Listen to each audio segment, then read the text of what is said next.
आकाश आनंद जी को पार्टी से निकाला दे दिया गया है। तो क्या लगता है आपको, जो बहन जी ने ट्वीट किया था इमेच्योर वाला, वो कहाँ तक सही लग रहा है? क्योंकि मुझे लगता है कि उन्होंने संगठन के लिए बहुत ज्यादा काम किया, उसको संगठन को आगे बढ़ाने में बहुत ज्यादा उनका हाथ रहा है। इस पर आप क्या कहेंगे? देखिए, सबसे पहले तो बताना चाहता हूं कि जैसे आपने अभी कहा कि उनको निकाला दे दिया गया है। निकाला नहीं दिया गया है। कभी कभी समय समय पर, और बहुजन समाज पार्टी क्योंकि एक बहुत डिसिप्लिन्ड पार्टी है और सभी नियमों और कानूनों, चाहे वो कोई भी व्यक्ति हो, बड़े से बड़े पदाधिकारी और छोटे से छोटा पदाधिकारी, उस डिसिप्लिन के अंदर रहना पड़ता है। तो ऐसी स्थिति में अगर बहन जी ने उनको, आदरणीय बहन जी ने उनको अभी पदों की जिम्मेदारी से बोला है कि कुछ समय के लिए उनको हटाया जा रहा है, तो ऐसी स्थिति में उनको निकाला नहीं दिया गया है, बस पदों से उनको थोड़े दिनों के लिए वो उनको हटाया गया है। और रही बात इमेच्योरिटी की, तो मैं बताना चाहता हूं कि इस इमेच्योरिटी के वर्ड को, शब्द को बहुत अलग तरीके से इंटरप्रेट कर रहे हैं लोग। इमेच्योरिटी का मतलब नहीं उनका व्यक्तित्व इमेच्योर है, क्योंकि पिछले दिनों हम लोगों ने जो देखा कि उनकी रैलियों में जिस तरीके से जनसैलाब उतरा, जिस तरीके से लोग उनके पक्ष में आए और जिस तरह से वो आंदोलन को आगे बढ़ाने की, पार्टी को आगे बढ़ाने की काम कर रहे थे, तो वैसे में उनके पर्सनालिटी को, उनके व्यक्तित्व को इमेच्योर नहीं कहा गया है। लेकिन चूंकि बहुजन समाज पार्टी एक लंबे समय से मूवमेंट की पार्टी है, उसके अंदर एक डिसिप्लिन होता है। उस डिसिप्लिन को लेकर के कहने का मतलब पॉलिटिकल मैच्योरिटी, शायद पॉलिटिकल, आदरणीय बहन जी का एक कहने का मतलब है कि पॉलिटिकल मैच्योरिटी, क्योंकि हमें जिस तरीके से पार्टी को जहाँ पे ले जाना है शायद उनके लिए, तो वो बहन जी ज्यादा बेहतर समझती हैं। आदरणीय बहन जी क्योंकि इस आंदोलन की अग्रदूत नेता हैं और सर्वमान्य नेता हैं, तो वो बहुत बेहतर समझती हैं। तो समय समय पर लगभग आप जानो कि कई पदाधिकारी, सभी पदाधिकारियों को समय समय पर ऐसा हो जाता है, और ऐसा होना भी चाहिए, क्योंकि बहुत सारी पार्टियां हैं जो जो अपने लिए कुछ और नियम रखती हैं और दूसरों के लिए कुछ और नियम कानून रखती हैं। ऐसा बहुजन समाज पार्टी नहीं मानती है। बहुजन समाज पार्टी में सभी लोग समान हैं और सभी लोग एक नियम से होते हैं।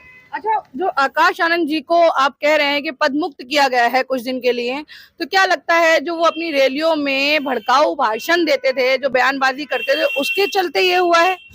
नहीं, मुझे नहीं लगता कि ऐसा भड़काऊ भाषणों की वजह से हुआ है, और भड़काऊ भाषण उस तरह से है भी नहीं है। कहने का मतलब यह है कि जिनको भड़काऊ भाषण जो परिभाषा होती है उसमें नहीं है, लेकिन जब राजनीति करने वाले लोग, लोगों की राजनीति करने वाले लोग जब जमीन पर उतरते हैं, लोगों से बातचीत करते हैं, जो जिस तरीके के दुख, दर्द और पीड़ा को लोग झेल रहे हैं यहाँ पर, उसको बयां करने के लिए उतना गुस्सा लाजमी है किसी भी ऐसे नेता के अंदर होना जो उनसे जुड़ करके देखता है, उनसे जुड़ करके काम करने का विचार करता है। ऐसा नेता के अंदर ऐसी बातों का आ जाना, थोड़ा सा रुष्ट हो जाना, क्रोध हो जाना, एक आम बात है। आकाश आनंद जी को हटाना 2024 के जो चुनाव हैं उसके लिए नुकसानदेह होगा? नहीं, नुकसानदेह नहीं है। जो बहन जी का निर्णय है उसको हम लोग मानते हैं। आप बताइए, आपको क्या लगता है, क्या नुकसानदेह होगा ये फैसला? नहीं, ये पार्टी के हित में है जो भी है, और बहन जी का जो भी निर्णय है वो सबके लिए मान्य है, और आकाश आनंद जी ने भी उसको स्वीकार किया है। और आने वाले समय में आप देखेंगे कि वो और ज्यादा उभर के और बहुत अच्छे नेता के रूप में, एक अच्छे व्यक्तित्व के साथ और पूरी मैच्योरिटी के साथ, जिस हिसाब से बहन जी चाह रही हैं उनको, वो एक नेशनल लेवल के नेता के रूप में उभर कर आएंगे। तो आप जो कह रहे हैं कि इन्होंने कहा कि वो और मैच्योरिटी के साथ उभर के आएंगे, तो अभी भी तो उन्होंने बहुत मैच्योरिटी से बहुत सारी सभाएं और रैलियां जो की हैं, उसमें कहाँ ऐसी इमेच्योरिटी दिखी जो कि उनको इमेच्योर बोला गया? देखिए, जैसा कि हमारे एक साथी ने बताया कि मैच्योरिटी की परिभाषा अलग है, ये उस तरह का इमेच्योर नहीं है।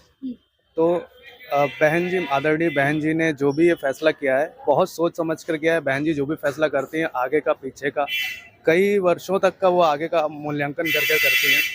तो इससे मुझे लगता है कि माननीय आकाश आनंद जी के जो व्यक्तित्व है वो और उभर कर आएगा, और हमें पूरी आशा और विश्वास है कि हमें एक नया युवा नेता, जो हमारे बहुजन समाज को जिस युवा नेता की तलाश है, आकाश आनंद जी उसे पूरा करेंगे। तो लग नहीं रहा है कि आकाश आनंद जी को ऐसे बीच चुनाव में से निकाल देना कहीं ना कहीं एक पब्लिसिटी स्टंट है, ताकि पार्टी की बात हो, क्योंकि लोग अब उसी में अटक गए हैं? ये मैं जानना चाहूंगी। देखिए, पब्लिसिटी करनी होती है तो पब्लिसिटी और भी कई तरीके होते हैं जो करने हो, और पब्लिसिटी की कमी नहीं, क्योंकि माननीय आकाश आनंद जी ने अपने भाषणों के थ्रू जो जनता के आम मुद्दे हैं उन्हें उठाकर ही पब्लिसिटी जो है एक पार्टी को मिली है।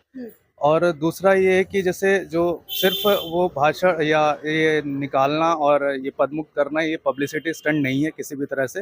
आदरणीय बहन जी ने मूवमेंट के लिए, मिशन के लिए ये बहुत सोच समझकर फैसला किया है, जिससे हमें लगता है कि आने वाले जल्द ही कुछ दिनों में हमें इस सब का पता चल जाएगा कि बहन जी ने ऐसा क्यों किया है। तो क्या ऐसा है कि उन्हें एक दबाव की वजह से बीजेपी के या डर की वजह से उनको बाहर किया गया है? नहीं, देखिए, पहली बात तो बता दूं कि इसमें ये आकलन लगाया जा रहा है कि किसी प्रकार का दबाव है या किसी प्रकार का डर है।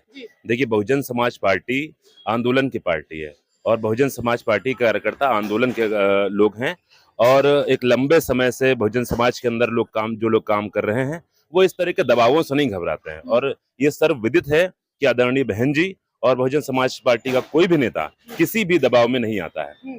एक बात मैं कहना चाहता हूं कि देखिए, जितना आपका डिफिकल्ट टीचर होता है, कभी कभी हमारे प्रोफेसर बहुत ही जितना अच्छा प्रोफेसर होता है उसके स्टूडेंट से उनको उतनी ही एक्सपेक्टेशन होती है।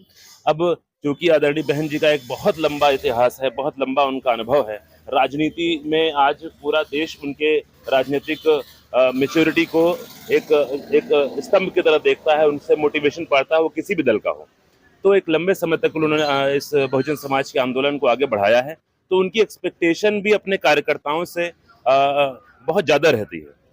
तो शायद उस एक्सपेक्टेशन को माननीय आकाश जी उनकी दृष्टि में नहीं पूरा कर पा रहे हैं, वो अलग बात है, लेकिन उसके लिए समय लगे। जैसा हमारे साथी बाकी कह रहे हैं कि ये और तेजी से और उभर कर आने वाली बात है कि माननीय आकाश आनंद जी पार्टी का और युवाओं का नेतृत्व आगे भी करते रहेंगे। पार्टियां इस बार जो चुनावी मैदान में हैं दिल्ली के अंदर, अगर देखा जाए तो पूरी जोश और शोर के साथ सारी पार्टियां उतरी हुई हैं। तो जो बसपा है, जो बहुजन समाजवादी पार्टी है, कहीं ना कहीं लोग कह रहे हैं कि वो खत्म हो चुकी है। इस पर आप क्या कहेंगे? देखिए, ये तो ऐसा है कि जिससे जब घबराते हैं तो उसका नाम लेने में भी घबराते हैं। तो आज आप देखो कि बहुजन समाज पार्टी अकेली ऐसी पार्टी है जो अपने बलबूते पे पूरे देश में चुनाव लड़ रही है, नंबर 1। नंबर 2 कि वो बहुजन समाज पार्टी इस देश में किसी भी राजनीतिक दल से ज्यादा, यानी कि भारतीय जनता पार्टी, कांग्रेस, आम आदमी पार्टी और बाकी दलों से अधिक सीटों से चुनाव लड़ रही है। ऐसा कोई राज्य शायद नहीं है जहां से बहुजन समाज पार्टी चुनाव नहीं लड़ रही है। तो ना दिखने वाली तो कोई बात नहीं है। बात दिखने की इसलिए बार बार उठती है कि जैसे हमारे आपने अभी सवाल पूछा था कि कोई स्टंट तो नहीं है।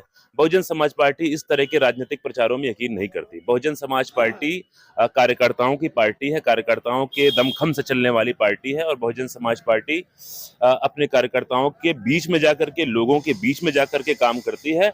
और इस तरह के प्रचार प्रसार जो टीवी के प्रचार प्रसार होते हैं और जो मीडिया के प्रचार प्रसार होते हैं उसमें यकीन हम लोग कम करते हैं, इसलिए इनको लगता है विजिबिलिटी नहीं है। लेकिन आप देखो कि जब भी बहुजन समाज पार्टी ने परफॉर्म किया है, यहाँ तक कि जब बहुजन समाज पार्टी ने उत्तर प्रदेश में सरकार बनाई है, उसके पहले 2 दिन पहले भी ये यही कहते हैं कि बहुजन समाज पार्टी दिखाई नहीं देती है। और इस चुनावों में खास करके बहुजन समाज पार्टी एक ताकत की तरह उभरेगी और बहुजन समाज पार्टी अपने पिछले कई चुनावों से अधिक बेहतर परफॉर्म करेगी।